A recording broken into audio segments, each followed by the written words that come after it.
Hello everyone and welcome to the first video of Toon Tales.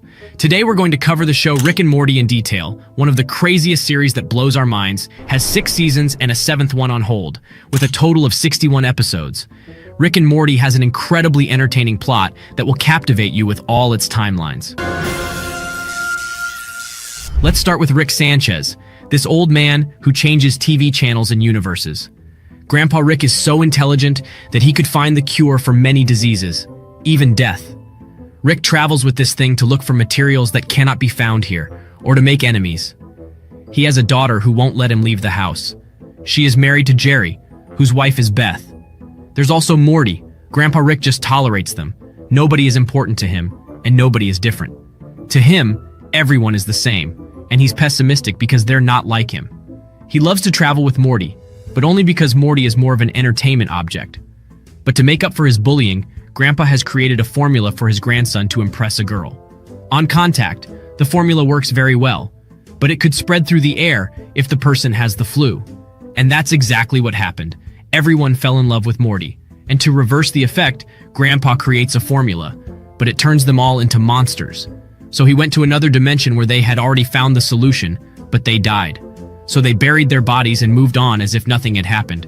With the twist that their respective versions were dead, it was a traumatizing event because it showed them that life goes on and you have to live it. That's what Rick told his daughter Summer. And so we move on to season 2. The second season consists of 10 episodes. It starts by showing us the Citadel, a place created by a bunch of Mortys. The grandfather only cares about a Rick who is killing the other Ricks, but in the end, it turns out that it's not a Rick, but an evil Morty who was tired of the Ricks. Get it? This old man has friends, like this cat named Squanchy, with whom he shares his alcoholism. There's also Bird Person. Both are former combat partners, and one of Summer's friends marries him. But in reality, he was an agent looking for Rick and his friends because they are considered terrorists. Rick kills Bird Person, and thanks to the cat, Rick and his family manage to escape and find a planet similar to Earth, but smaller. Rick fights constantly with Jerry, who just wants to turn him in, but Rick decides to listen to him and not hurt his family anymore. While in prison, he is asked for the formula of the interdimensional weapon, but once again he manages to get away with it and escapes. Rick Sanchez is here because he knows very well when a season begins and ends, and so we move on to the third.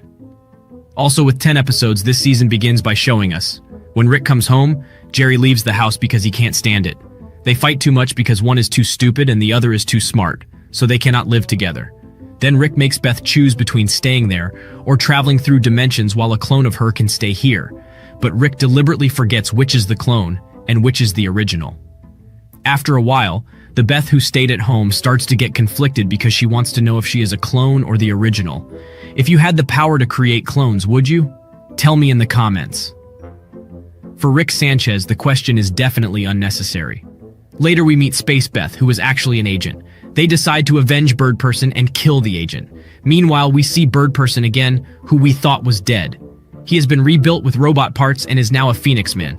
Rick is about to start the fight, but first he wants to restore his friend to his original form and decides to give him a reason to live. The reason he gives him is to show him that he is a father. And being a responsible father, he decides to stay. This season ends with Rick making more enemies and fighting the President of the United States. An epic battle, if you ask me. And now on to season 4. This season, which premiered on November 10th, 2019, comprises a total of 10 episodes. Rick has just defeated the President of the United States and becomes friends with him again. Beth and Jerry rekindle their relationship and restore the family dynamic to what it was in season 1. The 4th season simply presents more of what we're used to. It's full of snakes, shrimp, and time travel.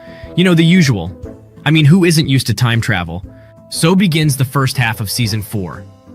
In the first adventure of the season, Rick and Morty go to a planet to collect crystals that allow them to see all the different ways they could die, many lines of their own deaths. And right at that moment, they are attacked by crystal thieves. So Rick uses one of those crystals to know when to shoot. And while they're collecting, Morty takes one of the crystals and sees a death in Jessica's arms when he's old, which makes him want to avoid any of the other deaths the crystal predicted. In the midst of the fight for control, Rick gets shot and impaled on a rock, but he doesn't die. Well, he does, but a hologram appears and tells him that he can rebuild himself with a little DNA.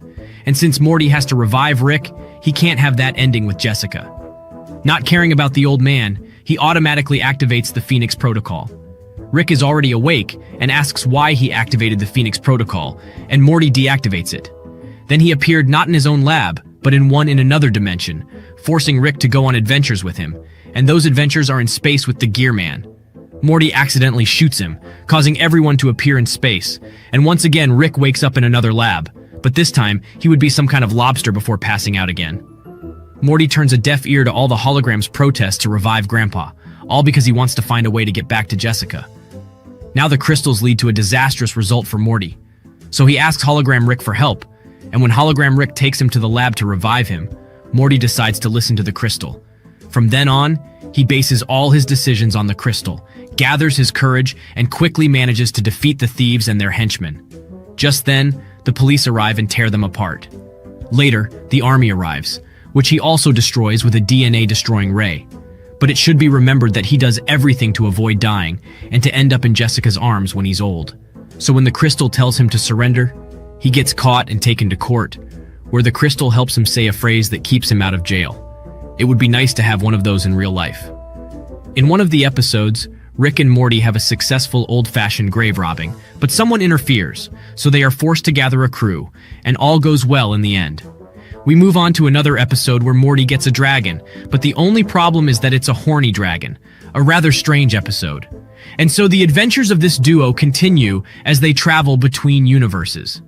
The first half of the season is really quite impressive. It certainly does not disappoint, and I mean, we get to see a lot. Tons of new equipment. The only thing that disappoints me so far is the lack of episodes that delve into the underlying story. We reach the 5th season. An interesting fact about this season is that Season 5 had at least 5 confirmed episodes, according to Jeff Loveness's Twitter post about his departure from the Rick and Morty writing team. It was a bit of a scandal for the show. This season opens with both on the verge of death, and as a last resort, Morty confesses his feelings to Jessica. Upon hearing this, she agrees to go on a date with him, and Morty fights to survive. He manages to crash land in the ocean, but from the water emerges Mr. Nimbus, who is Rick's nemesis, as Rick had made a pact with him in the past not to touch the ocean, an act that has now been broken. Back at home, Rick prepares dinner for his nemesis and obtains a clam, which is Mr. Nimbus's weakness. Later, we see Rick open a portal to a world where time passes more quickly. In this place, he orders bottles of wine to arrive quickly. We see Mr. Nimbus arrive, but Jerry doesn't understand why he's afraid of him, so he calls the police. However, it turns out that the police are under the control of Mr. Nimbus. Jessica arrives and Rick sends Morty to get the wine. In the other world, Morty is helped by a dog-like creature named Judy. But when he returns to his world, he finds the body of his wife and is killed by his son, but not before telling him about the portal boy named Morty. We see Morty arrive with the wine when he suddenly remembers the contract between Rick and Mr. Nimbus. There, Mr. Nimbus quickly drinks the wine, so Morty has to go back. But as soon as he crosses over to the other world, he is attacked by Judy's son and still returns with the wine. Meanwhile, we see the old man's sons, who have witnessed everything, decide to build a kingdom around the portal in anticipation of Morty and his return. Meanwhile, back home, Morty spills the wine due to Jerry's fault, so he has to go back.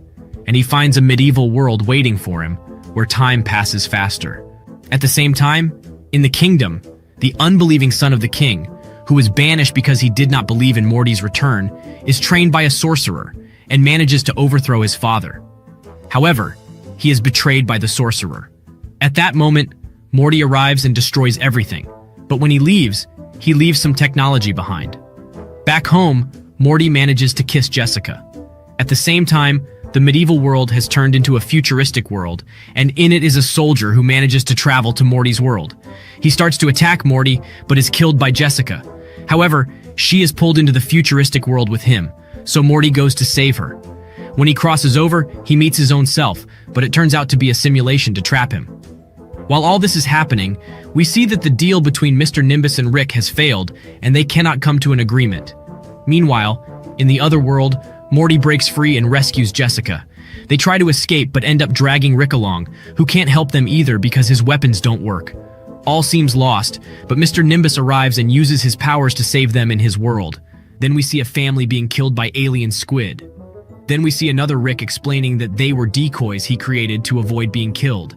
But that family is also killed, indicating that they too were decoys. So we continue to see family after family killed by the squids, unaware that they were decoys until they die. Later, we see what appears to be the real Rick learning about the situation. This is Rick, and he and his family go to visit the home of one of the decoys, but he discovers that the decoys are making more copies. Then they go to visit other decoys, but they don't know who the original is, so they try to kill each other. Another Rick arrives outside, kills them, and explains what's happening. Then they disguise themselves as squids to go unnoticed. But when they destroy a squid ship, they discover that they themselves are disguised and die. Next, we see another family hiding in the swamp, but they are caught by poorly made decoys who want their skin. Just then, wooden decoys arrive and set them free. Soon they encounter a group of peaceful decoys, but they are attacked by the squid. We're with this Rick, who decides to put an end to it all. So he takes shelter in his house and starts calling all the decoys, initiating a battle. We get to the part where Rick loses the respect of his family for creating so many clones, but he creates them to serve as decoys. Although one problem is that the clones are created with the memories of the originals, and each family believes they are the original. The show doesn't bother to tell us exactly who the original is, and so they keep killing each other. In the end, the only family left standing demonstrates the concept they want us to see. No one is unique and special. They are all versions. And that's what Rick wants to show Morty, who is replaced by two crows and even has an opening. Morty misses him too much, and his crows leave him for a scarecrow, so Rick returns. In the final stretch of this season, the Citadel has chosen a Morty, and not just any Morty, it's the evil Morty from the beginning. But before that, once upon a time, a Rick was just an ordinary scientist with a wife and kids. But then Rick Sanchez comes through a portal and wants to teach him how to build the popular laser weapon. But Rick is not interested, so the other Rick leaves in frustration. Rick's wife dies indirectly, so he uses the interdimensional weapon to kill the Rick who killed his wife. He searches every corner and multiple universes, killing every Rick he encounters, which leads to an expansion of the multiverse and a huge explosion. This brings us to the 6th season. Season 6. It all begins in the void of space. In the remains of the Citadel, countless bodies of Ricks and Mortys float in space.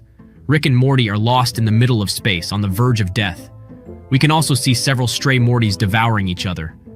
Rick is very sad beside Morty, as they will die of hunger and thirst in this place. Moments later, however, the one who has come to rescue them appears and takes them back home to feed them. We learn that they have been trapped in space for about a month. Furthermore, since the portal gun is not working, they will remain trapped in this place. Apparently, they won't be able to travel to other realities again.